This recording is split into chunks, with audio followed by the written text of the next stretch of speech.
be an uncomfortable few weeks for the Boston Bruins leading up to the trading deadline. So buckle up. It's Matt McCarthy in for Joe Murray. Joe is in the middle of it all in Felger and Maz today, apparently. Phone lines open before we hand things off to Grandy and Max at 7:30 tonight. Celtics Pelicans coming your way shortly. Your calls until then at 617-779-0985. As I declared, a Chiefs free zone tonight. 90 minutes. No Patrick Mahomes. No Travis Kelce. How they compare to Brady and Gronk and the Patriots dynasty. We got all that coming up next week. Chiefs free zone. A reprieve, hopefully. So I want to start with the Bees. That game from last night. I have a question for you. And James Scaramazino, I'll ask you this question as well. What is the most dangerous thing in sports? It's a loaded question. But off the top of your head, can you think of what you would consider to be the most dangerous thing in sports? A desperate team. You are spot on. A desperate team, or more importantly, a desperate general manager. A desperate executive. Somebody who is on the hot seat and is probably on the way out, but still empowered to make decisions. And that's what the Bruins are going to have coming up at this trading deadline, I worry. I worry that Don Sweeney's starting to feel the heat, and you get fire Sweeney chants at the Garden last night. I worry that maybe Cam Neely's starting to feel the heat. You start bringing in Zdeno Chara. I worry that maybe that sends a message to people in the front office that, all right, we like people that we know, but maybe not everybody's safe around here. Yet they are still in charge. And they are still tasked with making decisions about the future of the franchise when they might not be a part of that future. And obviously, it's a good gig. Nobody wants to lose a job like that. Oftentimes, executives and general managers make decisions to try and avoid losing their jobs. And the best way to avoid losing your job as general manager or a chief executive of the Boston Bruins is to make a playoff series, get home playoff dates. We know that. Coaches get fired here. GMs only get fired here when you start missing the playoffs. I'm worried about the situation, the power, and who's in charge of the Boston Bruins moving forward. Nothing in sports sets your franchise back more than a GM or executive having power when they are lame ducks, or having power when they are on the way out, potentially. And that's the situation we have with the Bruins moving forward. Terrible loss again last night. Obviously not good. We all watched it. This team is trending in the wrong direction. We know it. Fire Sweeney chants at the Garden. And I agree with those chants. He has to go. He has to go. Don Sweeney needs to go. And we can have a debate about whether or not this is a roster construction thing or a roster underperformance thing. Like in most situations, it's probably a little bit of both.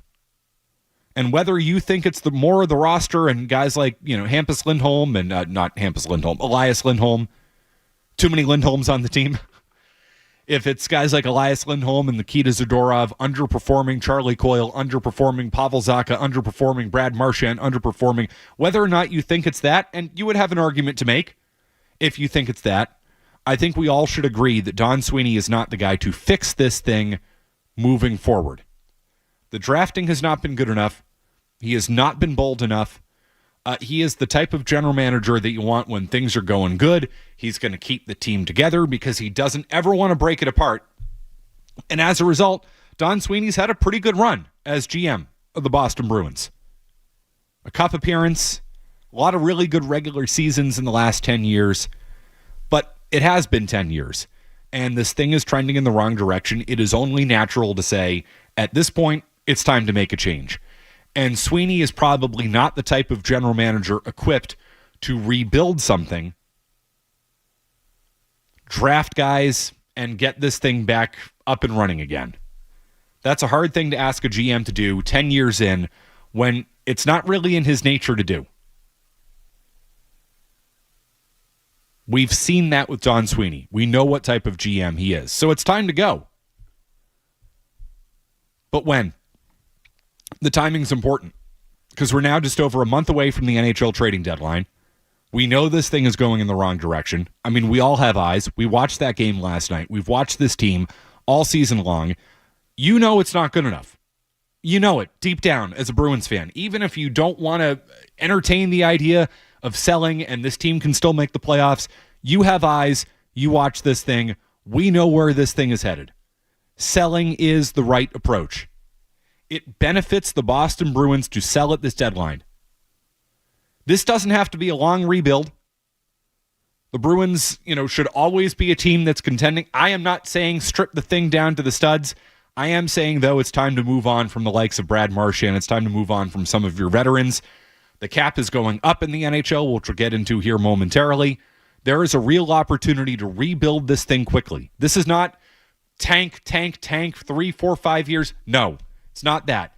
The situation in the NHL with the cap going up in the coming years and going up significantly gives you an opportunity to rebuild this thing quickly if you have a GM who is capable of being bold, willing to be bold, and has the job security to be bold.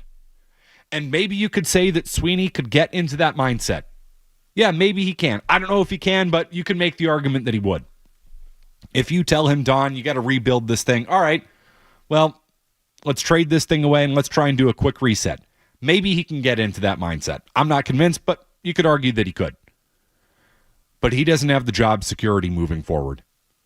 Once the Bruins start missing playoffs and missing home playoff dates, that's when GMs get fired. That is their history. So now you've got a GM who I'm worried is going to try to save his job and isn't going to do what's right by the hockey team moving forward. It benefits the Boston Bruins to sell at the deadline. It does not benefit Don Sweeney to sell at the deadline. Doesn't make any sense for him.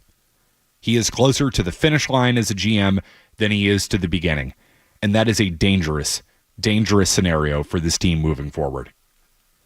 You got to sell. But is the GM willing to sell?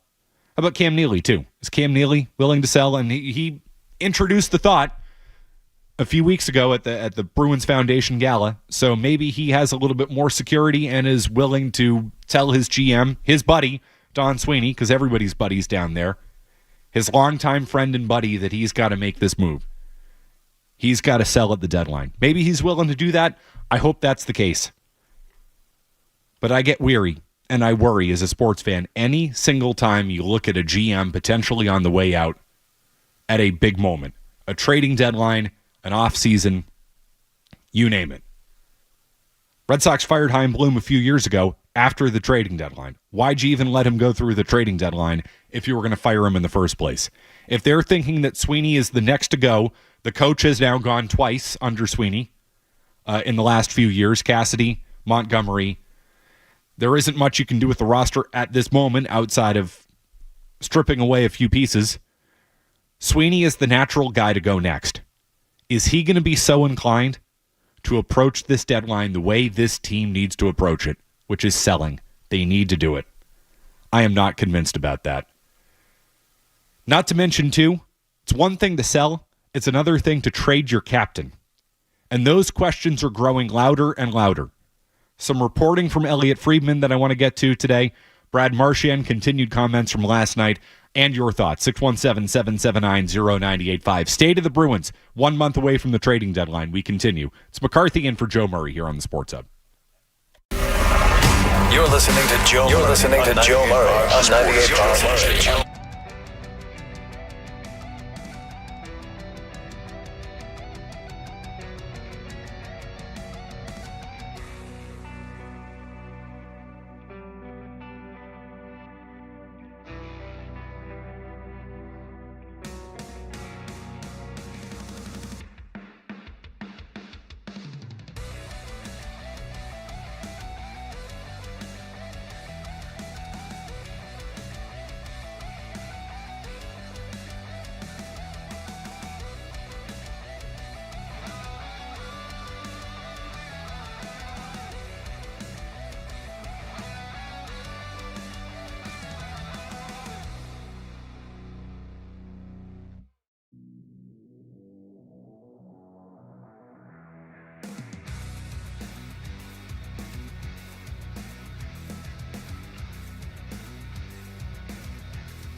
It's Joe Murray on the Sports Hub.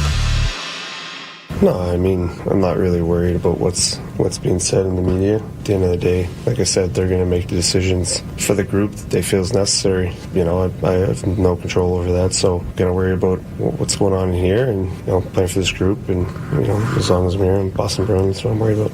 Really curious to see where this goes. There was a time in this year where I didn't think there was a chance that Marchand was going to be out, and now I think it's not as certain, depending on what happens here. So Elliot Friedman at least floating the possibility that Marchand could be available in a trade. I'll believe it when I see it. That is a statement that you are sending to your fans, trading your captain, that this thing is over, it's done, we're fully pressing the reset button. And I'm not convinced that's the type of message ownership wants to send. I'm certainly not convinced that's the type of message Don Sweeney wants to send to ownership. You got to go to Buffalo and say, hey, by the way, our team isn't very good, so we're trading our captain. And team legend who, I mean, his number is going to be in the rafters one day. Even if it continues to get bad, it continues to trend in this direction, I'll be shocked if the Bruins do that. I don't think they have it in them. This is a team that, I mean, it has benefited them in some ways how committed they have been to this core, this group, really going back close to 20 years now. And Chara coming here in, 06? Then the drafts bringing in Marchand and Krejci, and I mean, we don't need to run down the names, but they have been very, very hesitant to break that thing up. Most of the times it's happened via retirement. I mean, Chara is one of the few examples of them letting a guy go somewhere else, but he was playing on 1 year deal, 1 year deal, 1 year deal, and then eventually they just let him walk after COVID when people weren't paying as much attention. To trade Brad Marchand at the deadline, that's a completely different type of approach and type of message you are sending to your fan base. Not to mention, too, Chara walks out the door, Bergeron is your new captain. Bergeron retires, Marchand is your new captain. You can sell that. I don't know if you can sell trading. Or put it that you can sell it to me. I'm on board with it, but I don't know if the Bruins want to try selling that to the fan base. That's a massive step. I'm not sure they want to do that. I think it's the right move, but I'm not sure they're going to be willing to do that. I'll be shocked if it happens. I will be stunned if they trade Brad Marchand. How about this from Steve Conroy, writing in the Boston Herald today? Maybe this is what the Bruins and GM Don Sweeney have been waiting for to finally re-sign their captain. NHL teams now have some financial clarity for the future. In case you missed it, the NHL and the NHLPA on Friday released their salary cap projections, and it's good news for teams that are bumping up against the cap. It is expected to rise precipitously. Next season, the cap is expected to go from this year's $88 million limit to $95.5 million. In 2026 and 2027, up to $104 million. Then in 27-28, $113 million. The second 2 years could possibly even go higher. So over the course of the next 3 years, just to reiterate from Conroy here, the NHL cap is going from $88 million to $113 million. That is a massive jump. Conroy continues. How much would it cost to sign Brad Marchand is a matter of conjuncture, but one analytics website that delves into such things, AFP Analytics, has his next deal pegged at 3 years and just under $7.8 million. Let's stop there. Skaz, do you want Brad Marchand back for the next 3 years at $7.8 million per year? No. Not a chance. Not a chance. That's crazy. Conroy continues. If it were not for the cap hike, one could argue that that type of deal, if that's what Marchand would even be looking for, is a little too much for a player who will be 37 next May, especially for a team that very well could be doing a retool with hopes of being in the mix again as early as next season. But with this bump, it seems from here to be a no-brainer to get Marchand in the fold. I disagree with that. I couldn't disagree with that more. Brad Marchand is not worth $8 million over the course of the next 3 years. He's just not. In fact, the cap going up in the NHL is even more reason to move on. It's even more reason to reset this thing. These are huge jumps in the salary cap. It's time for the Bruins to be aggressive with their money outside the organization. It's time for the Bruins to get comfortable with people they don't know and aren't familiar with. Now's your chance. This is a desirable destination in hockey. If you want to spend some money, players want to come here. Players like playing here. This is not the Patriots in football where it's not a desirable destination. Boston is definitely one of the more desirable free agent landing spots in the NHL. It's a hockey town. People always talk about taxes when it comes to, players coming here. Taxes are better here than they are in Canada. Like this is a good spot. It is a good, desirable place. It is a stable organization. Players love playing here. They love putting on that uniform. They must obviously treat everybody really well over there because guys don't want to leave and they don't want people to leave. It creates stability. Yes, it's very desirable. It's a perfect chance for a reset. It's a perfect chance for a retool. And if you're just going to re-sign Brad Marchand and just kind of keep this thing together and keep trying to add to it where you can, that plan doesn't work. It's time for bold, decisive action. He needs to go at the deadline. And I'm not sure Don Sweeney has it in him. A, because that's not the way he approaches his job. And B, he has to be worried about job security. The people in charge, you got an issue there. It's time for a reset, clean reset. And if you do it right, you'll be contending again next year with these jumps in the cap. You don't have to tank. I'm not calling for a tank. This is not a tank situation. You move a few people out, bring a few people in. I'm telling you, things could look different. But it starts with Sweeney. He needs to be the first to go.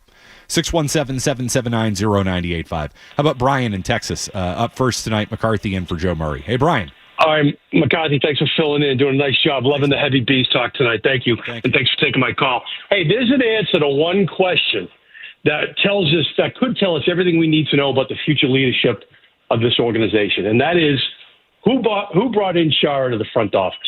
And I'm not talking about rumor. Like, really, what's the answer? And if it's out there, if it's known, forgive me. I don't know. I haven't heard it. I don't know it either. But if it was the Jacobs family, that tells you a lot. And if it was Sweeney, that tells you a lot too. I'm thinking it was the top of the house, the Jacobs family. And all that being said, that could tell us a lot about the leadership. But going back to one of your opening comments from tonight, it's a mix between the roster and the performance of the players. I think you got to weight the bad performance more heavily to the latter because David, Jeremy, Brad, and Charlie are underperforming. No doubt about it, Brian, and I'll let you go on that. Yep, their best players have not performed up to their capabilities, which is why you need a general manager and chief executives who are willing to recognize that and are willing to make changes. I think there's an attachment to these guys, understandably so. I mean, Marchand's been here for so long. He's a all-time Bruin. 37 is going to go up in the rafters. I can't wait to be there. I hope I'm there that night. He's a great Bruin. But it's time, right? It's time. Let's call it what it is. Let's watch this thing this year and say, this team isn't good enough. They need a reset. They need a bit of a culture change. There's something not right there. Marchand's your captain. He's 36 years old. His contract is up at the end of this year, and you can either re-sign him at more money than he's probably worth or get something for him and begin that process. It's time to begin the process. No more waiting around. No more half measures. Rip the Band-Aid off. It's time to start. I'm just not convinced that Don Sweeney is the right person for that job. So when you're chanting "Fire Sweeney" at the game last night, I'm with you. I'm with you there in spirit. I'm chanting it in my living room. It was weird. It was very uncomfortable. Made my girlfriend very uncomfortable. I was chanting at the TV. It was not good. It's not good. Not a good scene. 617-779-0985. Some Bruins thoughts for you. Do have some Patriots takes as well to get to. Ben McAdoo coming back. Also a Bill Belichick story today. But I promise you, Skaz, This is a Chiefs free zone tonight. I will not engage in nor entertain any thoughts on whether Tom Brady is better than Patrick Mahomes, or whether Patrick Mahomes is better than Tom Brady, or whether the Chiefs are surpassing the Patriots, or whether they haven't, or what, where they are, and are they on pace to, and is Gronk better than Kelsey, or is Kelsey better than Gronk, and who's better, Andy Reid, or nope. Clark Hunt versus Robert Kraft, nope, not here tonight. You're going to get it all next week. I know what's coming our way. I refuse. Not happening. Non-Chiefs related Patriots content coming your way next. I'm sure you're very excited. Sports Hub headlines. Celtics in New Orleans tonight for a matchup with the Pelicans. Al Horford is expected to play. Sam Hauser questionable with a hip injury. Grandy and Max got to start at 7:30 tonight here on the Sports Hub. Bruins, meanwhile, off until tomorrow afternoon when they play the Rangers at the Garden. A 3:30 puck drop. Nationally televised game that comes off last night's 6-2 loss to the Jets in a bad third period for the Beat.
McCarthy in for Joe Murray tonight. We've got the Celtics coming your way at 7:30. Randy and Max will have the call.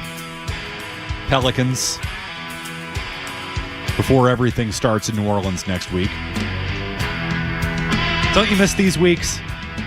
Radio Row, Patriots in New Orleans, Super Bowl. Been there before, right? Sucks. This is the time of year where I really miss it. The way it used to be back in my day. Which is all we have now. You remember? You remember, Skaz? Oh, you're not excited for Patriots Chiefs talk for 4 straight hours all next week? No, I'm not. 8 straight hours maybe on some days? I feel like have I heard this show before? Is that true? Is this a rerun? What's going on? I'm excited for every guest to be like, well, the Chiefs and the Patriots, look at the similarities. Patrick Mahomes, Brady, what do you guys think? No, I missed the times where we were talking about the Patriots actually in the game. Those playing. Cool. Yeah, no, those were cool. I don't know if you remember that. It was so long ago. But I did thoroughly enjoy that. Getting ready, breaking down the game, or are they going to be able to stop this Eagles pass rush? What are they going to do? That Eagles defense is really good. It's offense versus defense. Did they get the Brady and the Belichick factor? No, I do, believe it or not, I do miss that. I found that fun and enjoyable. The game itself was torture. They always were. Absolute torture. But the week leading up, generally pretty fun. Generally pretty enjoyable. Not anymore. That's gone by the wayside. Got to suffer through Chiefs talk all next week. I'm not going to enjoy it. I'm not. I just hope what the Patriots are doing right now is the first step towards getting back there, because this offseason has been good for them. It's been good. There has not been much to celebrate around these parts. This has been good. Their coaching staff is so much better than it was last year. And I've heard some criticism of the coaching staff this week, which kind of drives me crazy, given that I thought experience was the problem. I thought that's why we were complaining about the Patriots coaching staff, because it had no experience. Now they have all these experienced guys, and that's maybe still an issue. I don't know. I think you can criticize the process and how we got here. I don't think you can necessarily criticize the results. I, too, am uncomfortable with the idea that ownership picked the offensive coordinator, because that's the way it looks. That being said, ownership picked a good offensive coordinator. I don't like the fact that ownership meddles with football operations. However, ownership prevented Bill Belichick from moving on from Tom Brady in favor of Jimmy Garoppolo. Ownership prevented Bill Belichick from trading Rob Gronkowski to Detroit before Super Bowl 53, before 2018. They intervened. They got in the way. So sometimes, even when ownership meddles, they get it right. Yes, ownership meddled. They meddled with the offensive coordinator hire.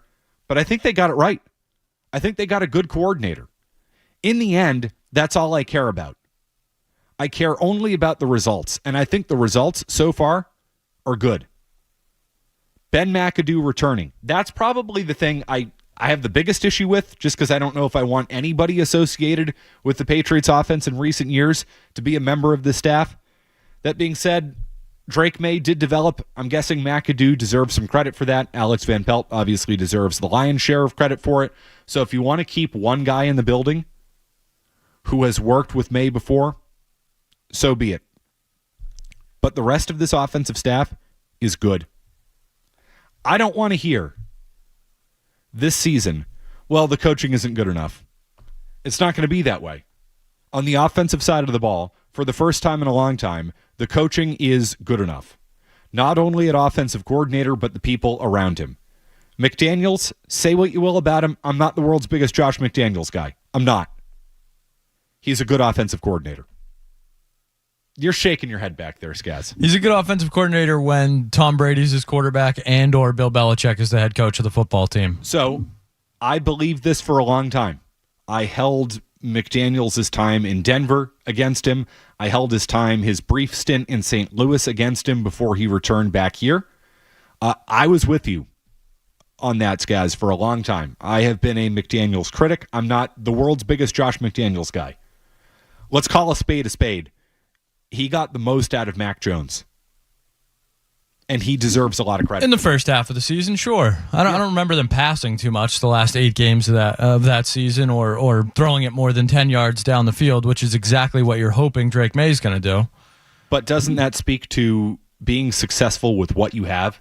And he did not have much. They had an elite offensive line. That's the only thing that I think I look at that season. The offensive line Mac Jones had was very, very good. Andrews, Tooney, May, they had 5 guys that were legit NFL offensive linemen. They had Tooney that year. You're right.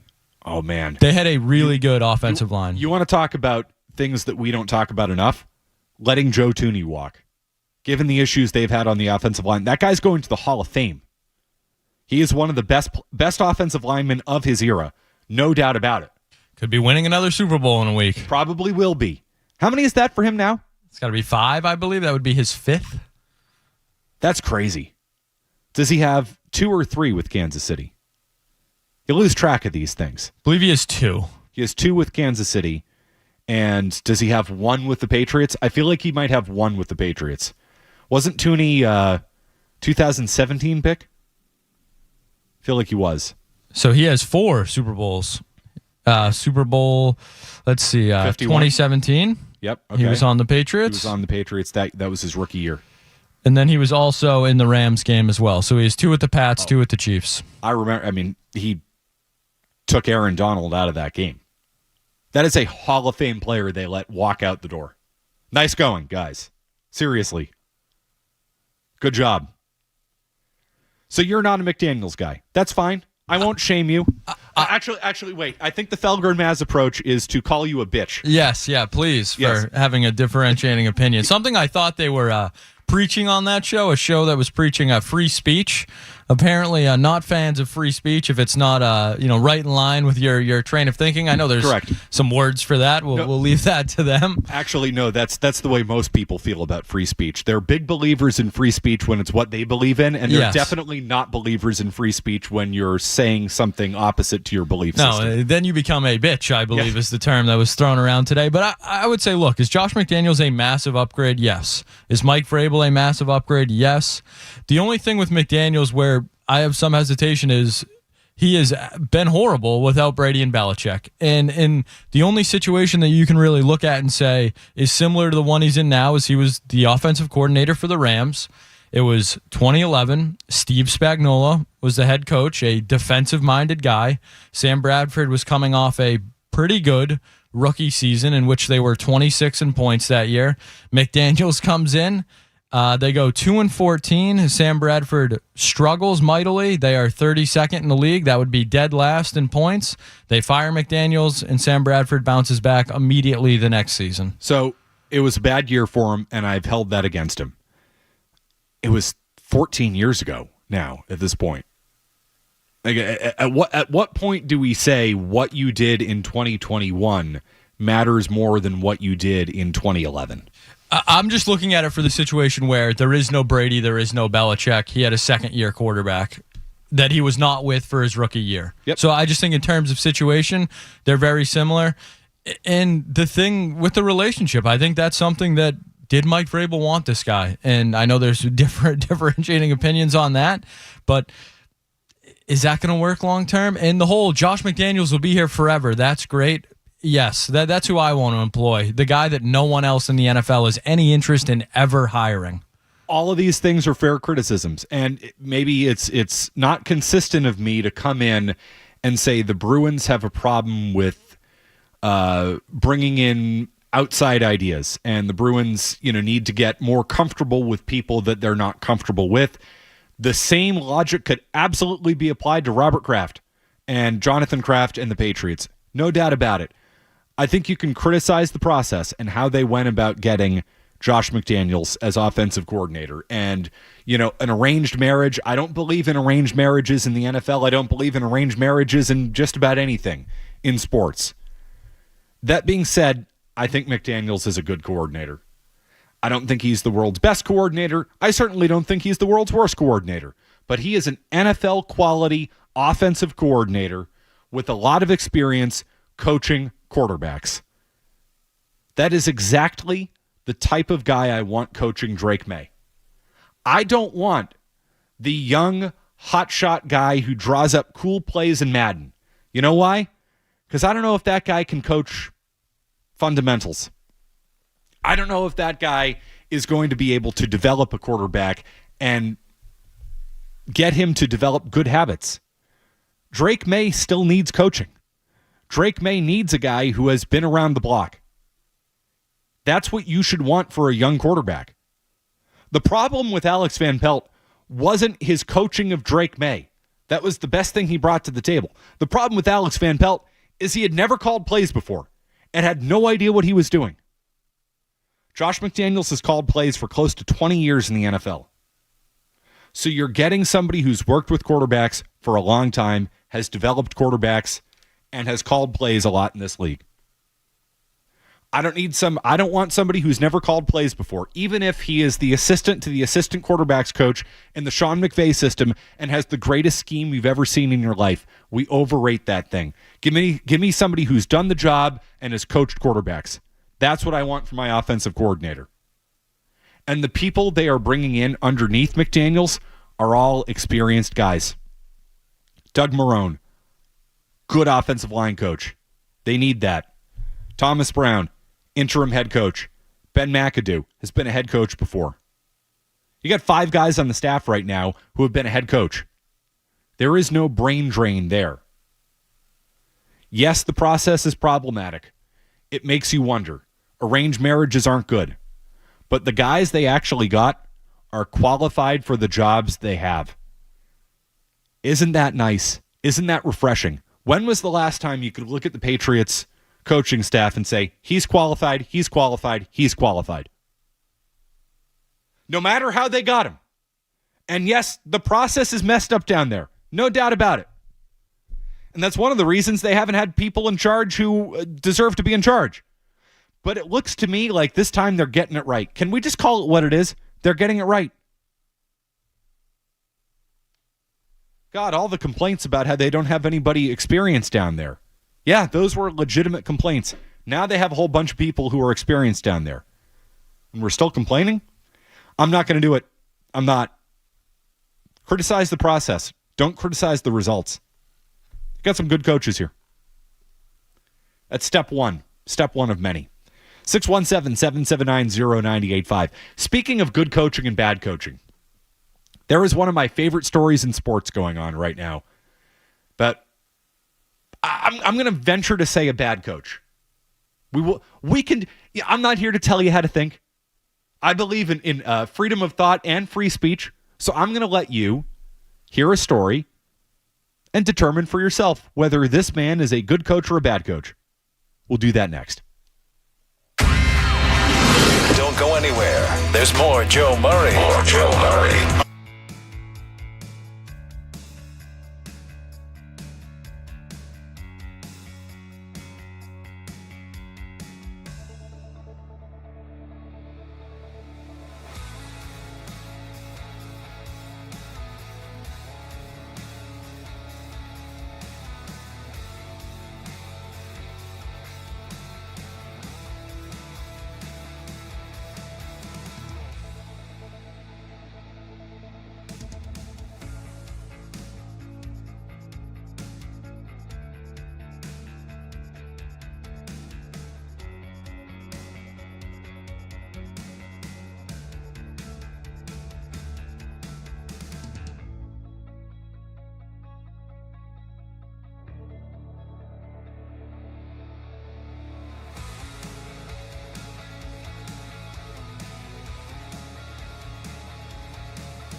Josh McDaniels, Mike Vrabel, no. You have one favorite coach in all of these United States of America.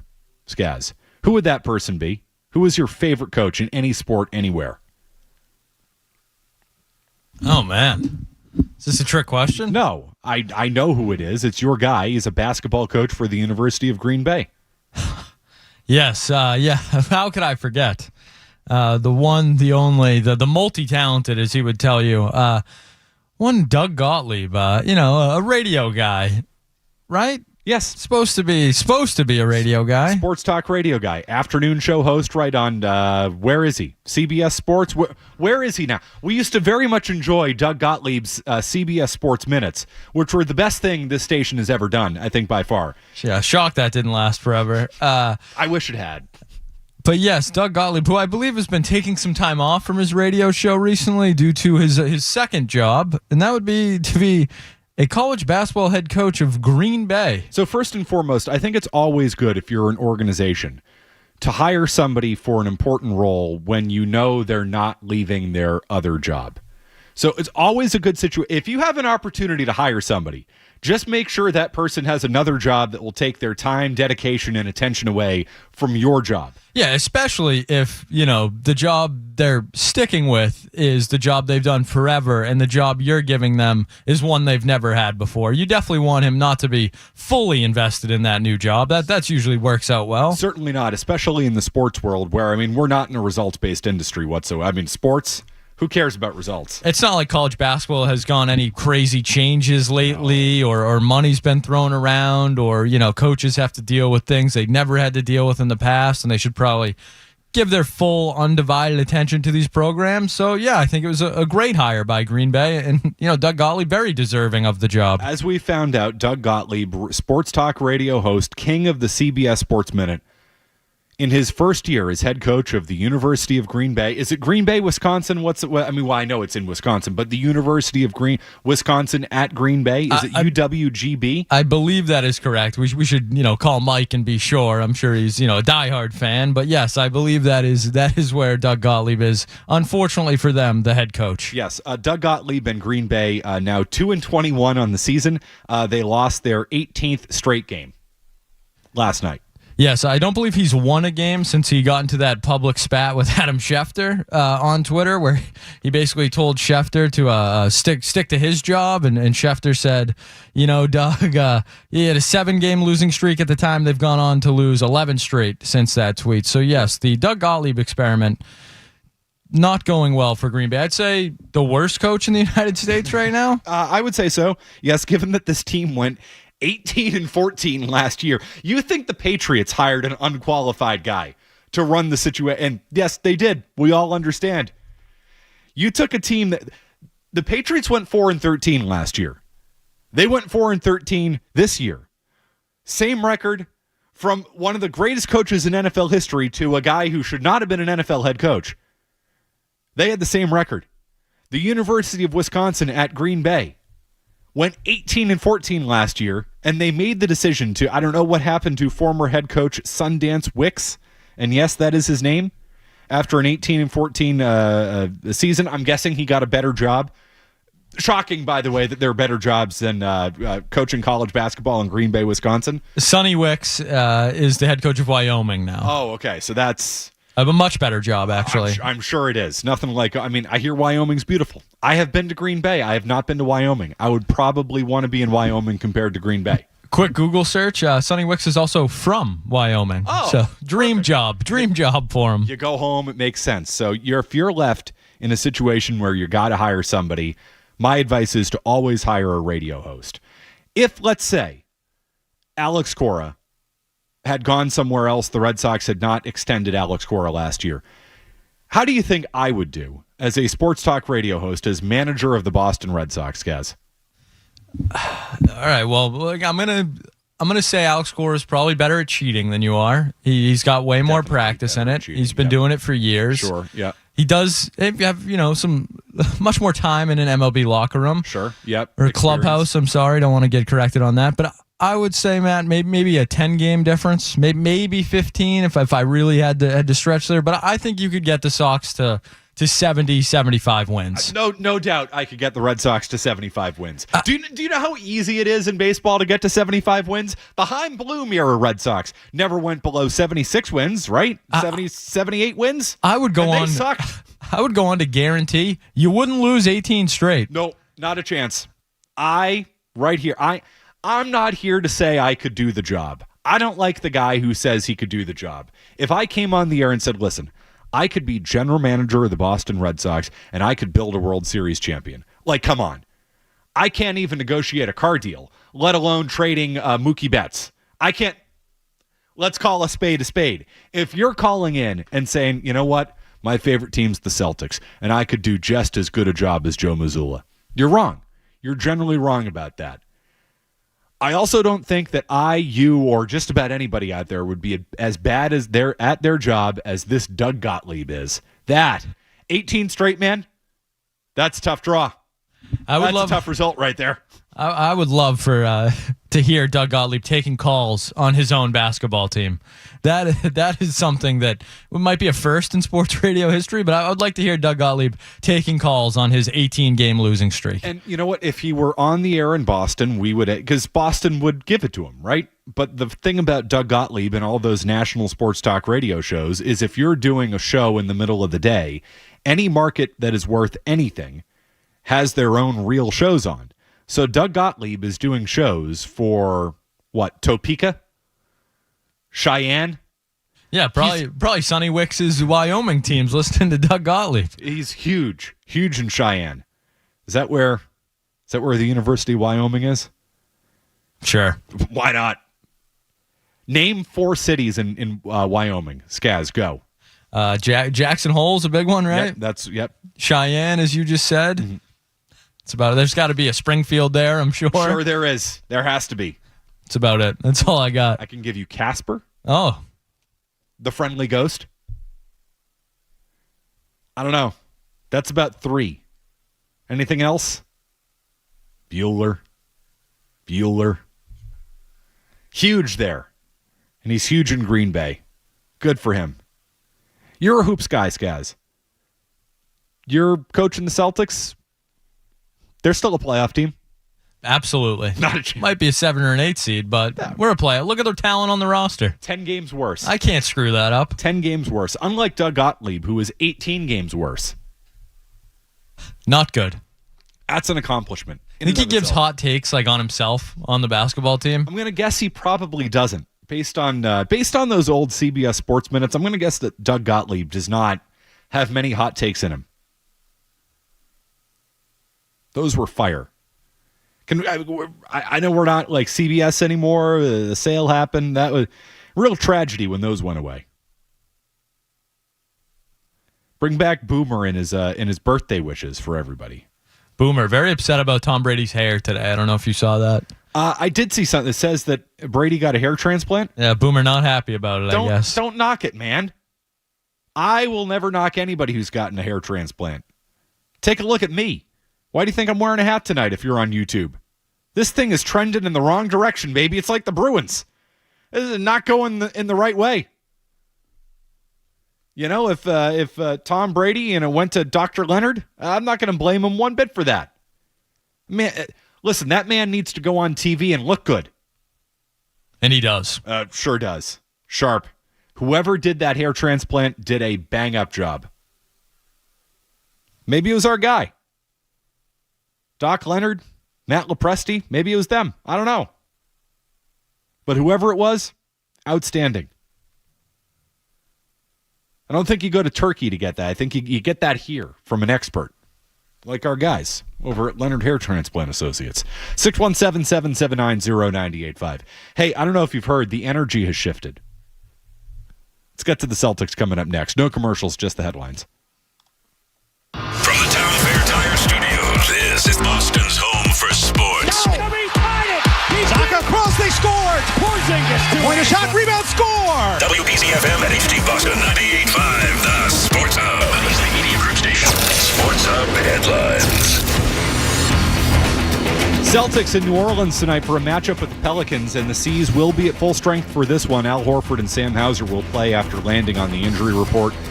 Sean Grandy and Cedric Maxwell get us started at 7:30 here on the Sports Hub. Bruins host the Rangers tomorrow afternoon at the Garden after last night's 6-2 loss to Winnipeg. Mike Reese reporting that the Patriots will retain Ben McAdoo amid their coaching staff changes. He served as a senior offensive assistant this past year.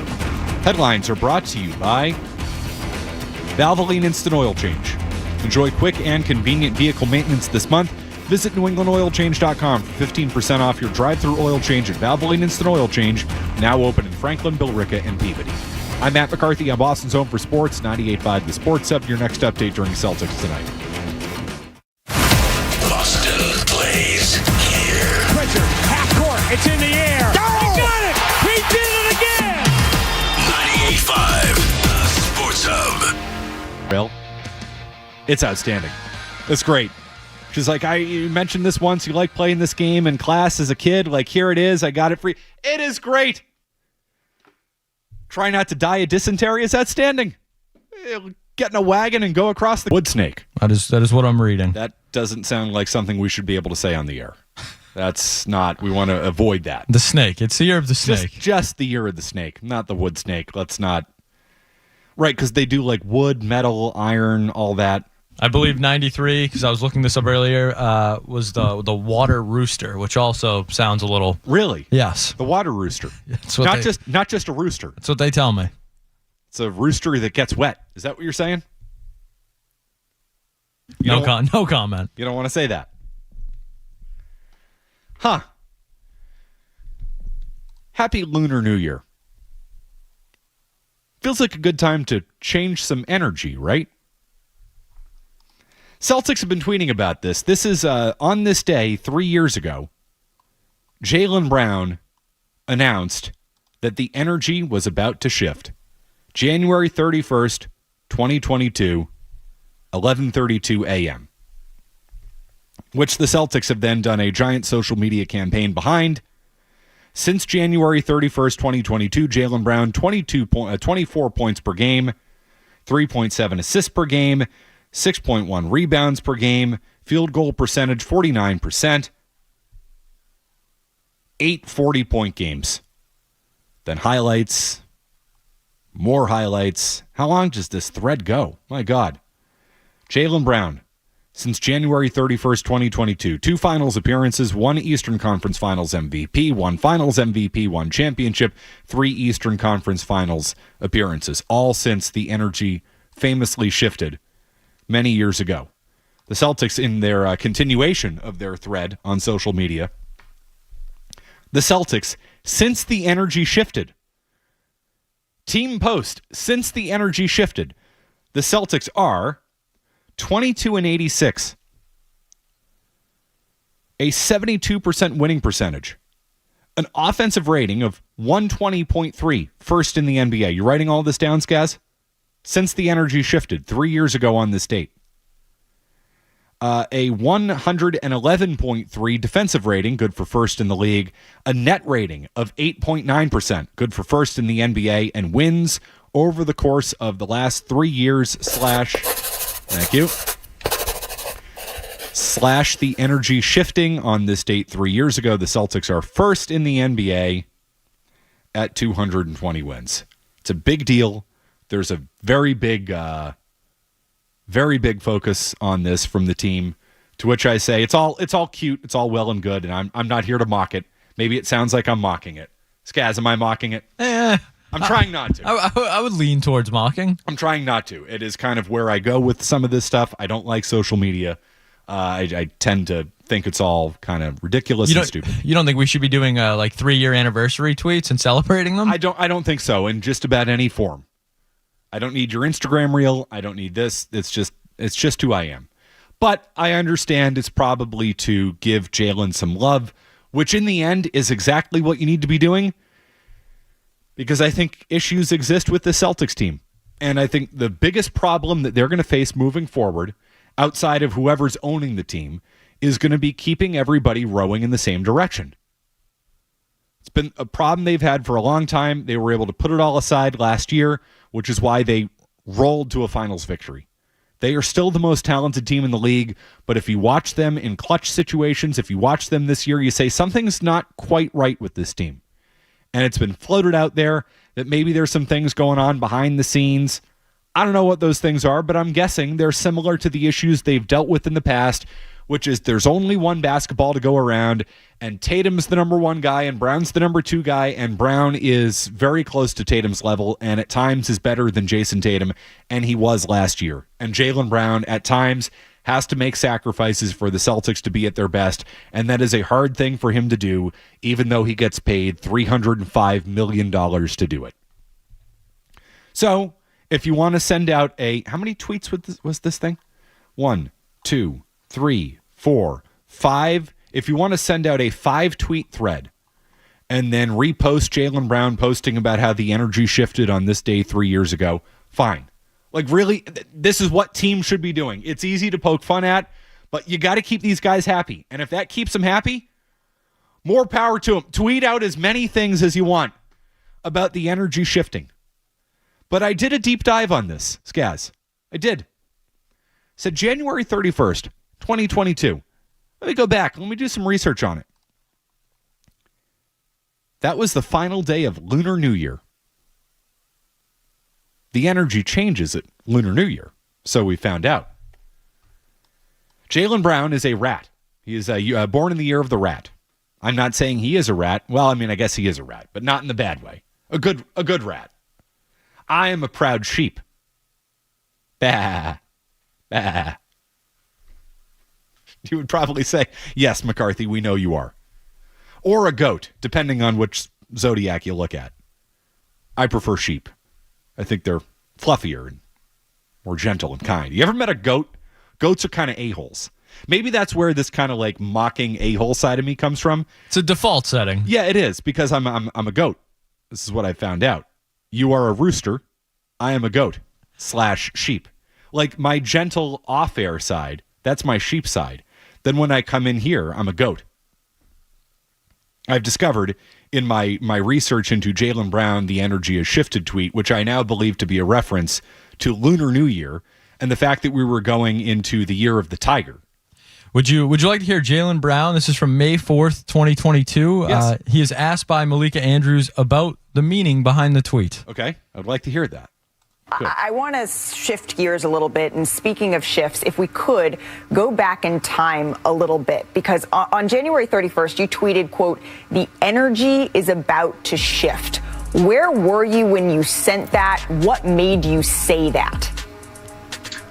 Just, you ever been in a time where things don't seem to be going right, during life, everything just seems to be going wrong. And, I just felt like just for everybody, things was just about to shift. Certain times of the year, it actually was a retrograde, which means like planets were spinning in the opposite direction for people who believe in that type of stuff. And I know at that moment, the energy was about to change. So I tweeted it out and we went on a win streak. Lunar New Year. We've cracked the case.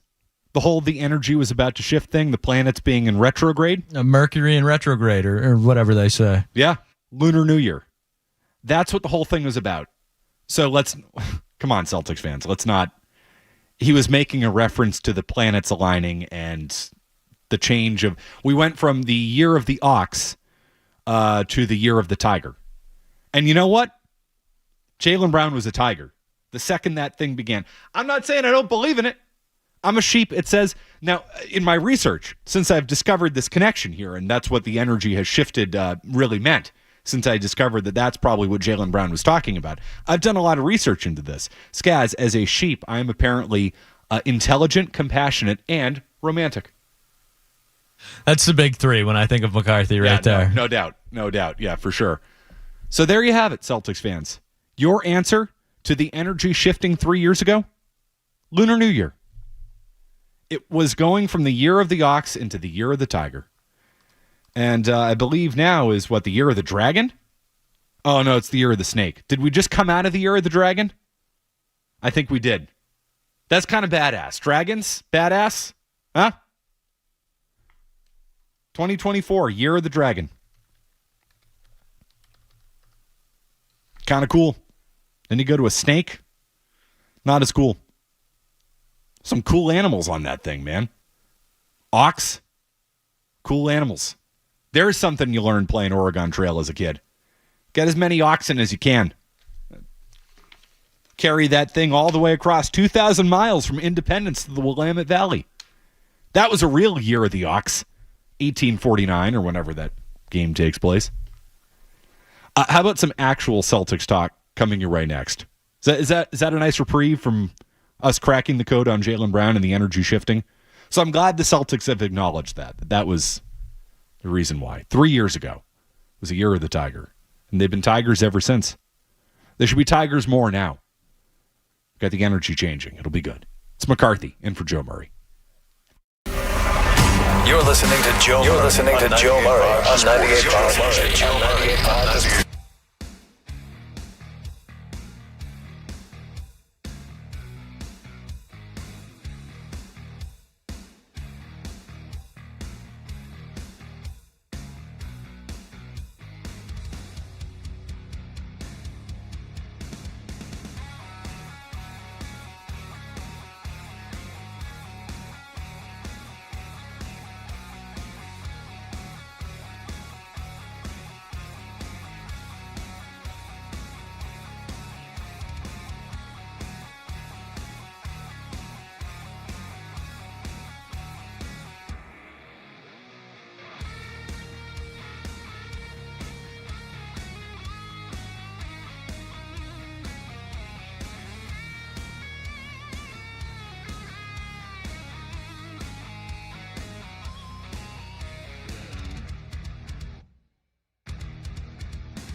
Tom. Tom. Hello? Hi, Tom. Hey, how you doing? Can I talk about the Patriots? Sure. Yeah. Well, I'm really glad they got Vrabel. I mean, I love the guy. He's a badass. I think he won 3 times Super Bowls. Still remember him causing fumbles and stealing the ball. But I think I heard Belichick on the radio for 1 second saying it doesn't matter how many good coaches you got if you don't get the players. But, he looked engaged in Tennessee, and he had a good record. And, they always blame the coach, get rid of the coach. It's cheaper to replace the coach than replace the whole team. So when he left Tennessee, he had the worst record, 6 wins. So it's his fault. But so he left, and now they have 3 wins. So I guess we can't blame him. So anyways, there was one list they had on, I think it was Felder and Maz, about they were going to pay $28 million for any, I think it was Higgins or some of those free agents, and they wanted like 35. So what I want to say is the list of how much they're going to spend is what runs the team as far as, I think they need to get better players. I think you're spot on about that. Good take. They need better players. Yeah, the coaching staff's better too. I thought that was strong. I enjoyed that. Celtics, Pelicans tonight. This going to be a good night for them or a bad night for them? They're so in between. You have no idea what to expect with the Celtics team on a night in, night out basis. And you can chalk that up to a lack of interest.